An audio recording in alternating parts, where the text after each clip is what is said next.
Olá, bom dia, boa tarde ou boa noite. Sejam bem-vindos a mais uma aula de Física. Eu sou o Guilherme e hoje a gente vai estar dando continuidade ao nosso curso de Física na parte de ondulatória, certo? Vai dar seguimento às aulas anteriores desse conteúdo. Bom, hoje então a gente vai estar falando um pouquinho do efeito Doppler e suas aplicações. Efeito esse então, que de uma forma geral, mais introdutória, a gente vai ter uma fonte, né, de ondas aqui, e essa fonte vai estar com uma certa velocidade. Então, devido a essa velocidade, sendo que essa fonte emite, né, ondas a cada um certo tempo, a gente vai ter alguma certa alteração, né, em sua frequência e algumas características físicas dessa onda. Ok? Vamos então para a aula de hoje. Bom, antes da gente partir para a aula em si, né, para tratar do efeito Doppler, eu vou estar retomando com vocês alguns conceitos importantes que a gente vai estar utilizando na aula de hoje.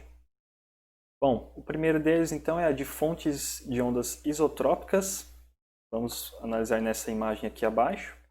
Então, sendo que a gente tem uma fonte, né, algum produtor de ondas, né, aqui no centro, por exemplo, um alto-falante no meio. Se isso a gente for tratar de ondas mecânicas, né? Então, aqui no centro a gente tem alguma fonte que produz essas ondas, e essas ondas são produzidas de maneira uniforme, ou seja, para qualquer lugar que a gente pegar, né, dessa imagem, tanto aqui em cima, né, na região de cima ou na região de baixo, as características dessas ondas são uniformes, então vai ser mantidas as propriedades físicas dessas ondas. Isso para qualquer direção que a gente pegar, certo? Então essa é a nossa primeira ideia a ser retomada. Outra ideia é de frente de onda, então seria essa, como o próprio nome diz, né, também, seria essa parte que toma a frente, né, aqui da onda quando é produzida, essa parte mais escura aqui da nossa imagem, né? Então isso seria uma frente de onda. A ideia de comprimento de onda, né, a distância entre duas cristas ou dois vales de uma onda. Aqui no caso a distância entre duas partes escuras aqui, né? Então entre essas duas partes aqui a gente tem um comprimento de onda dessa nossa onda. E também a ideia de frequência, ou seja, quanto que essa onda é repetida a cada intervalo de tempo, a cada segundo, certo? Essas então são algumas ideias que a gente vai estar utilizando hoje, assim como a ideia de velocidade de propagação dessa onda.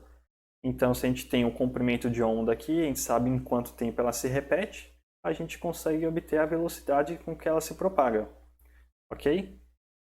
Bom, mas isso tudo a gente tem para uma fonte aqui estática parada, né? Ela não está se movendo, ela está apenas emitindo onda no seu local. Mas e isso para uma fonte onde a gente tem uma fonte ou um observador em movimento?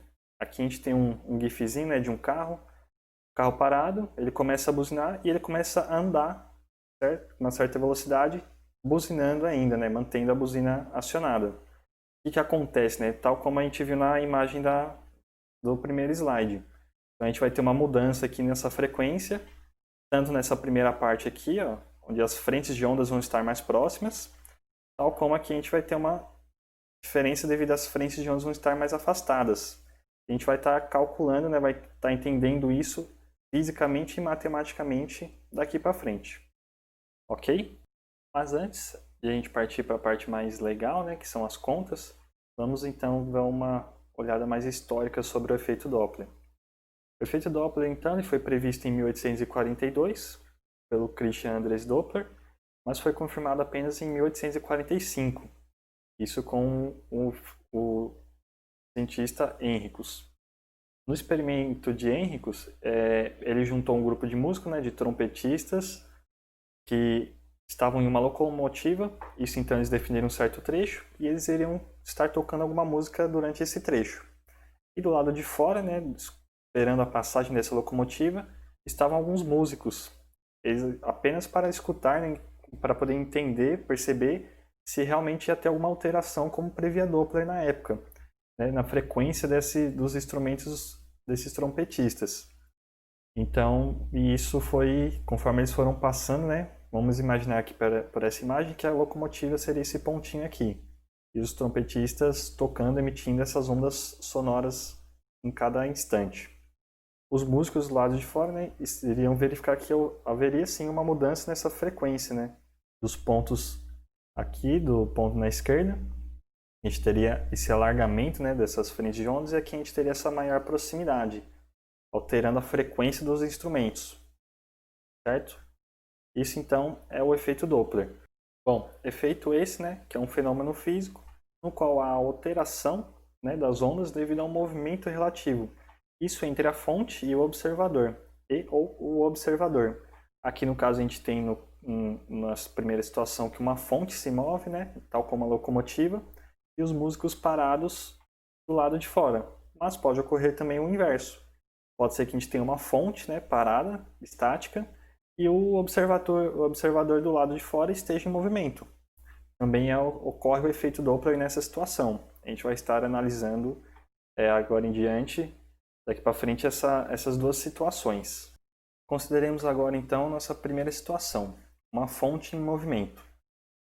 Para ilustrar essa primeira situação, vamos pegar o exemplo da ambulância.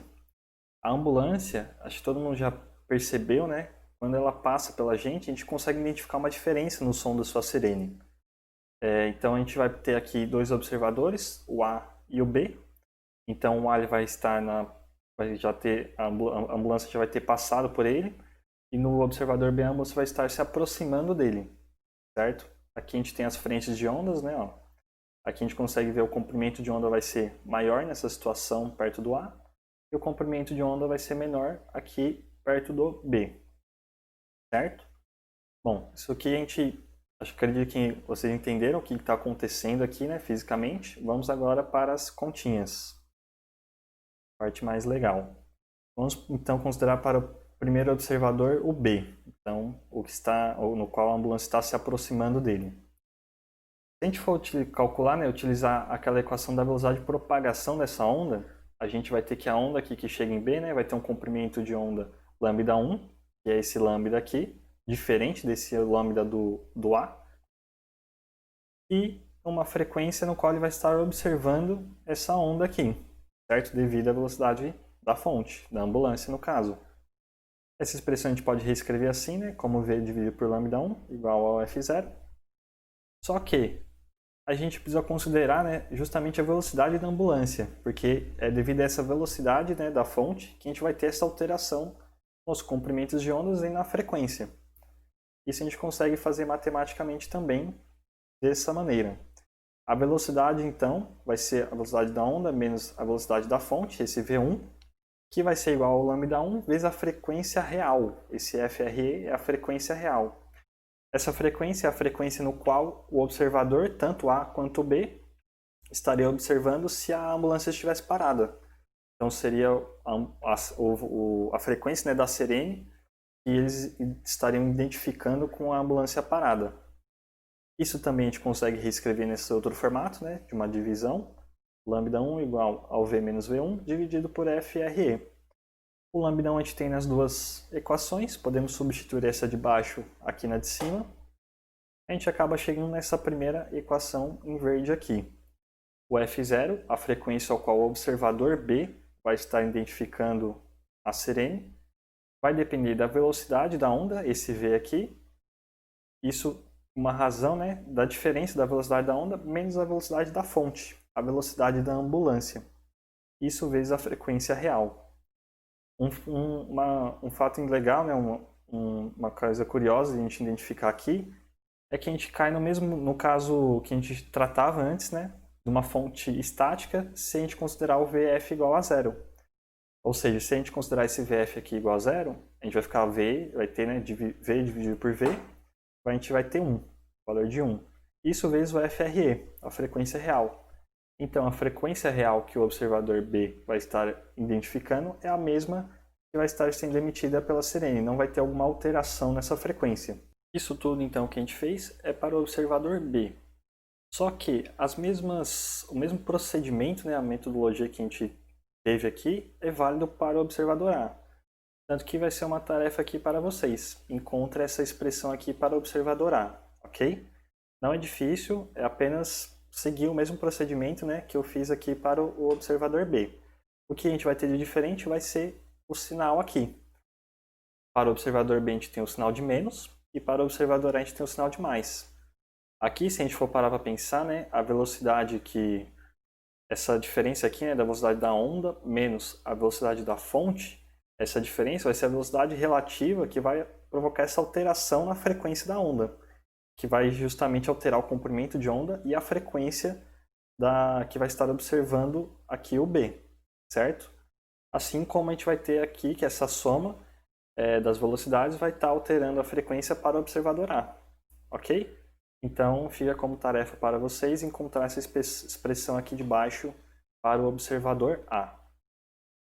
Lembrando que aqui também a gente cai no mesmo caso se a fonte estiver parada, né? Ó, se o VF aqui for 0, o a gente cai em V dividido por V, dá 1, e a frequência real é a mesma observada pelo observador A nesse caso, ok? Bom, na nossa segunda situação, a gente tem então um observador em movimento, né? Então vamos considerar essa situação, essa imagem aqui do lado. A gente vai ter então um rapaz, né? Que ele está com um som ligado e esse som vai estar emitindo, né? A gente vai ter essas frentes de ondas isotrópicas, isso em todos os pontos aqui, ok? Então ele está em repouso, está parado e esse rádio está emitindo as ondas, no caso. Ondas essas, onda mecânica, né, que eu comentei no início da aula. Essa onda, então, ela depende de um meio para se propagar. No caso aqui, a gente tem o ar. Então, essas ondas estão propagando aqui pelo ar. Aqui, então, a gente tem um observador, que é o guarda, no caso. Ele está em uma velocidade V0, isso em direção ao rapaz aqui do rádio. Então, ele vai estar se aproximando dele, isso tendo que que o rapaz está com o rádio ligado. Então, devido ao guarda estar se aproximando, né, da fonte do nosso rádio aqui, da fonte sonora, a gente vai ter que ele vai estar encontrando essas frentes de onda com uma maior frequência. Então, a frequência que ele vai estar observando quando ele se aproxima da fonte, a gente consegue calcular por essa equação aqui, certo? Então, a velocidade da onda mais a velocidade dele, né, o V0, isso dividido por V, vezes a frequência real no qual ele observaria se estivesse parado o guarda no caso, ok? E isso no caso no qual ele está se aproximando da fonte. Caso ele já conversou, né, com o rapaz tal, e quando ele estiver se afastando do rapaz, ele continua com o rádio ligado, a gente vai ter a situação aqui de baixo. A gente vai ter que o V menos o V0, a velocidade do observador, isso dividido por V, vai ser a frequência vezes a frequência real, né, da nossa fonte.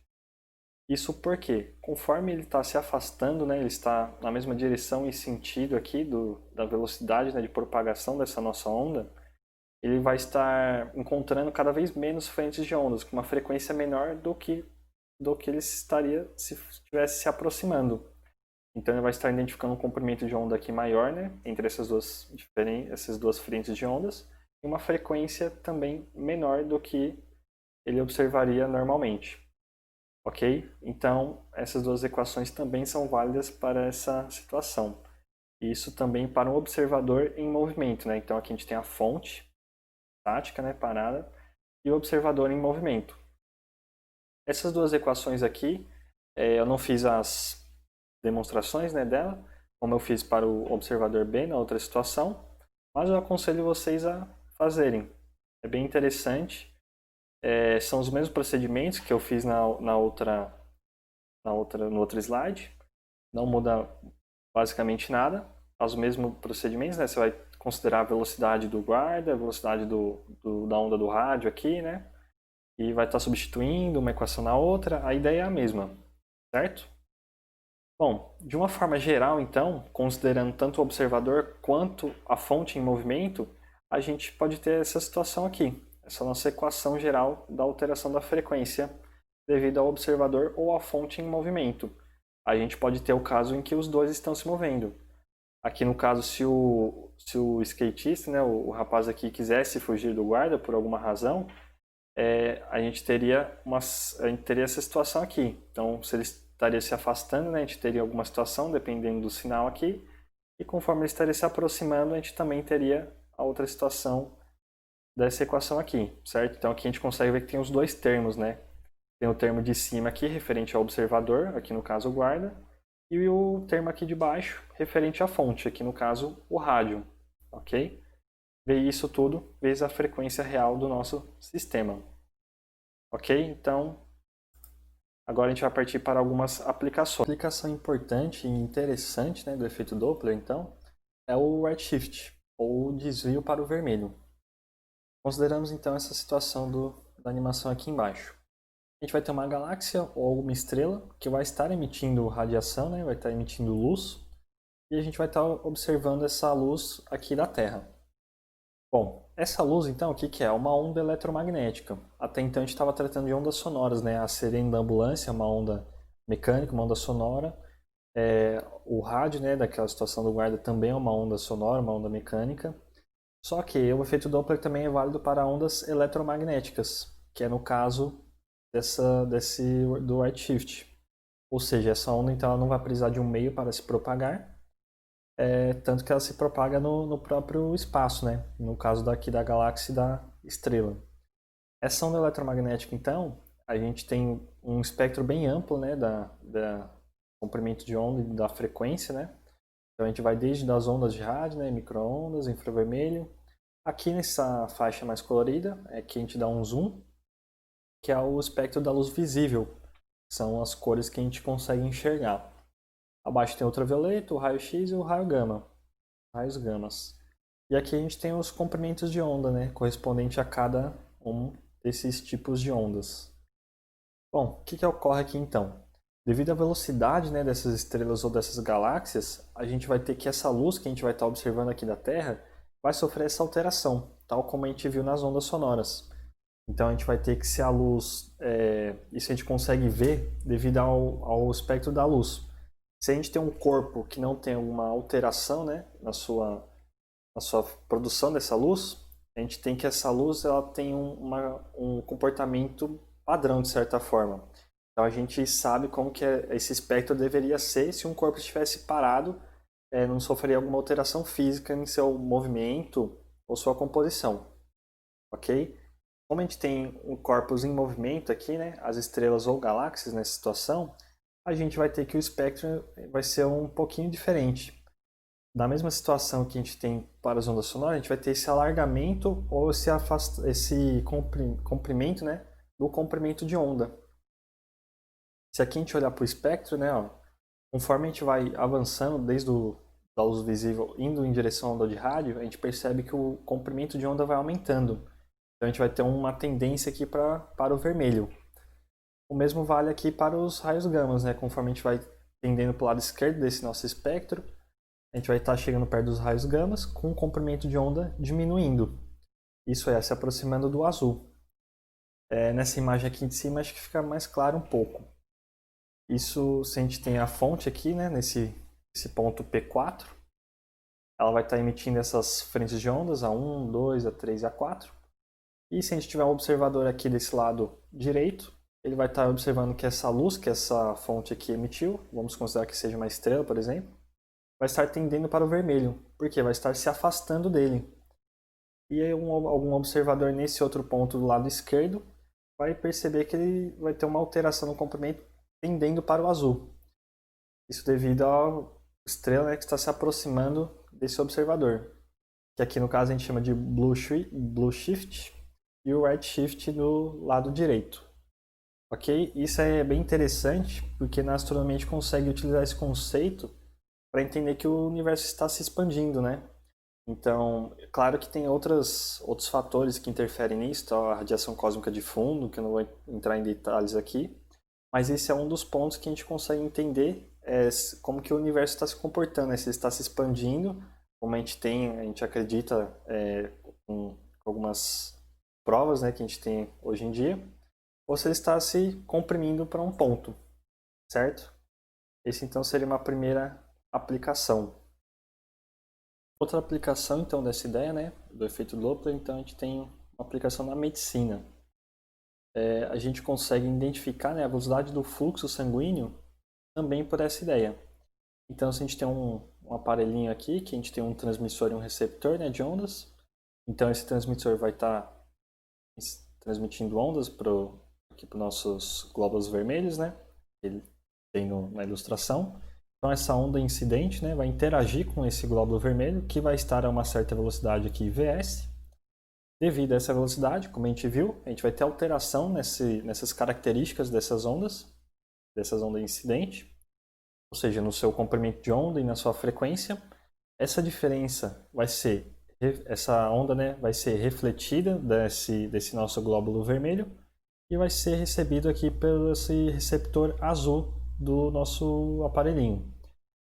Devido ao esse aparelhinho, né, então, ele vai pegar, né, vai identificar essa diferença que teve da onda que foi transmitida e que foi recebida, e com essa diferença ele utiliza aquela equaçãozinha que a gente viu, e ele consegue estimar qual é essa velocidade desse nosso glóbulo vermelho do nosso fluxo sanguíneo, certo? Então isso é uma aplicação bem interessante desse efeito Doppler na medicina. Assim como também é possível detectar os batimentos, né, o ecodoppler cardiograma, o nome do exame, se eu não me engano. É um exame, então, que a gente consegue ver os movimentos de um coração. Isso, no caso aqui, num feto de 8 a 10 semanas, que ocorre aqui o mesmo princípio. É emitido, né, ondas, no caso no caso de ultrassom, né? Então a gente tem essa onda que é emitida, ela interage com o miocárdio, né, com o músculo do coração. Devido a essa velocidade, né, essas contrações que o coração realiza, a onda vai ser refletida e recebida por um outro receptor, aqueles aparelhinhos, né, que ficam no nosso peito quando a gente realiza o exame. Então, devido a essa diferença que o aparelhinho estima, a gente consegue obter essas imagens. Isso aqui para cada instante. Ok? Então, isso é uma outra aplicação muito interessante para o efeito Doppler. Outras aplicações que eu acabei não colocando aqui foi o que o Manuel também comentou na aula passada, né? Ele comentou do radar de velocidade, né? Também é o mesmo procedimento, o mesmo funcionamento aqui do glóbulo vermelho. Então a gente tem um radar, ele emite uma onda na placa do carro, por exemplo, em direção ao carro. Essa onda é refletida. Devido à velocidade do carro, a gente vai ter que essa onda altere o seu comprimento de onda, a sua frequência. O radar recebe de volta essa onda e estima em qual velocidade o carro estava, se estava com uma velocidade menor ou maior. Isso ele consegue aplicar ou não, né, tirar a foto do carro para aplicar a multa. Assim como também o sonar de submarinos, por exemplo, também funciona da mesma maneira. É emitida uma onda, essa onda incidente é refletida de volta. Então o submarino recebe essa onda de volta e consegue estimar no equipamento a velocidade ou a distância em qual se encontra aquele objeto que foi identificado no seu radar. Ok? Então agora a gente vai para a parte dos exercícios. O nosso primeiro exercício, então, nos diz assim: o professor lê o seu jornal sentado no banco de uma praça e atento às ondas sonoras. Analisa 3 eventos. Primeiro, o alarme de um carro dispara quando o proprietário abre a tampa do porta-malas. Segundo, uma ambulância se aproxima da praça com a sirene ligada. Terceiro, uma motorista impaciente, após passar pela praça, afasta-se com buzina permanentemente ligada. Tendo isso em mente, o professor percebe que o efeito Doppler ocorre apenas em... Bom, então aqui a gente tem que ele nos diz no item A que ocorre apenas no evento 1, com frequência sonora invariável. No B, nos eventos 1 e 2, com diminuição da frequência. Nos eventos 1 e 3, com aumento da frequência. Nos eventos 2 e 3, com a diminuição da frequência em 2 e aumento em 3. E nos eventos 2 e 3, com aumento da frequência em 2 e diminuição no 3. Certo? Então, peço que vocês pausem e tentem identificar qual dessas alternativas é a correta. Bom, a alternativa correta aqui, então, é a letra E. Isso porque no item 2 a gente tem que uma ambulância se aproxima, né, com a sirene ligada. Então, a ambulância vai ter uma velocidade, né, a velocidade da fonte, no caso, e o nosso observador vai estar parado. Então, a gente vai ter que... O observador vai estar vendo, né, vai ter essa frequência maior, né? Então a gente vai ter o aumento da frequência em 2 devido às frentes de ondas, né? Como a gente viu na situação. E também no item 3, como ele diz que afasta-se, né, com uma buzina permanentemente ligada, o motorista, a gente vai ter a diminuição da frequência em 3. Ou seja, então apenas nesses dois a gente vai ter a ocorrência do efeito Doppler. Isso devido a que ambos estão produzindo, né, ondas, no caso ondas sonoras, a buzina e a sirene, e estão com uma velocidade em direção ou se afastando ou se aproximando do nosso observador. Ok? Então nessas duas situações 2 e 3 ocorre o efeito Doppler, na 2 com um aumento da frequência e na 3 com a diminuição da frequência. Isso respectivamente porque está se aproximando, né? A ambulância aqui se aproxima da praça e o motorista se afasta da praça.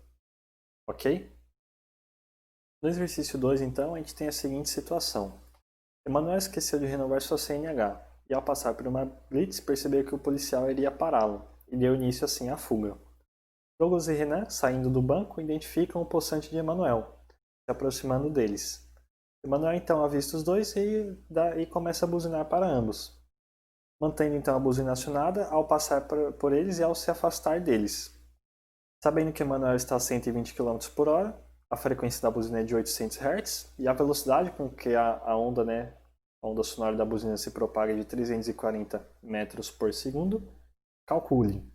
No item A frequência que Douglas e Renan percebem antes de Emanuel passar por eles. E B, o comprimento de onda que ambos também identificam. Ok? Então esse é um exercício simples. Tentem resolvê-los também, pausem o vídeo e já retomamos com a resolução. Bom, no item A então, que ele pede a frequência que ambos observam, né, os observadores, no caso Douglas e o Renan, identificam, né, antes de Emanuel passar por eles. Então a gente vai ter que a relação que a gente obteve, né, a gente vai ter a equação com menos aqui, lembram do slide anterior? Então a gente vai estar utilizando essa equação, a gente tem o V, né, da onda que ele deu, 340 metros por segundo. Precisamos converter a velocidade do carro do Emanuel, estava a 120, né, km por hora, a gente divide por 3,6 pelo fator de conversão, temos que a velocidade dele é 33,33 metros por segundo, certo? Fazendo essa continha, a gente faz a diferença aqui embaixo, divide 340 por essa diferença, multiplicamos por 800, que é a frequência real, no caso, a frequência com qual a buzina, né, a gente teria se não tivesse o efeito Doppler ocorrendo. Fazendo essas contas, a gente chega que a frequência com qual Douglas e Renan observam, né, a buzina de Emanuel é de 886,94 Hz. Então a gente vê que teve uma diferença, né, considerável até, de 86,94 Hz da frequência real. E isso para o item A. No item B, que a gente pede o comprimento de onda, né, dessa onda que sofreu esse efeito Doppler. Então, novamente, utilizando a velocidade de propagação dessa onda, V igual a lambda F, reescrevemos essa equação, lambda igual ao V por F. Temos que a velocidade da onda é de 340 metros por segundo e a frequência aqui eu arredondei, né, para 887 Hz. Isso vai nos dar um comprimento de onda de 0,38 metros, ok? Então esse é um exercício bem simples que ajuda a gente a entender esse efeito Doppler quantitativamente, ok? Bom, para a aula de hoje então era isso. A gente viu um pouquinho do efeito Doppler, né? Então a gente viu que o efeito Doppler ele ocorre quando a gente tem a interação, né, entre o observador e a fonte, né? A gente tem algum movimento relativo entre ambos. Então, como a imagem aqui de novo, a gente tem um observador parado e um carro, por exemplo, emitindo o som de uma buzina. Então, essa buzina, ao passar pelo observador, devido à velocidade do carro, vai sofrer uma alteração na sua frequência e seu comprimento de onda, que essa alteração vai ser possível ser identificada e calculada pelo observador aqui. Ok? A gente viu também algumas aplicações, né? Na cosmologia, né? Com o Redshift. Vimos também a aplicação da medicina, né? Com o exame do Doppler cardiograma e também na mensuração do fluxo sanguíneo. Destacando também, né, que esse efeito é muito comum, esse efeito é bem conhecido, é muito usual, tem bastante aplicação prática, né, em radares de satélite, o próprio radar de velocidade que comentei, no sonar de submarinos, enfim, é bem interessante, tem inúmeras aplicações. A aula de hoje então é isso. Espero que tenham gostado, que tenha sido útil de alguma maneira. E estou à disposição para qualquer eventual dúvida. Eu vou estar deixando uma lista de exercícios para vocês resolverem. E qualquer dúvida ou sugestão, estou à disposição. Até mais!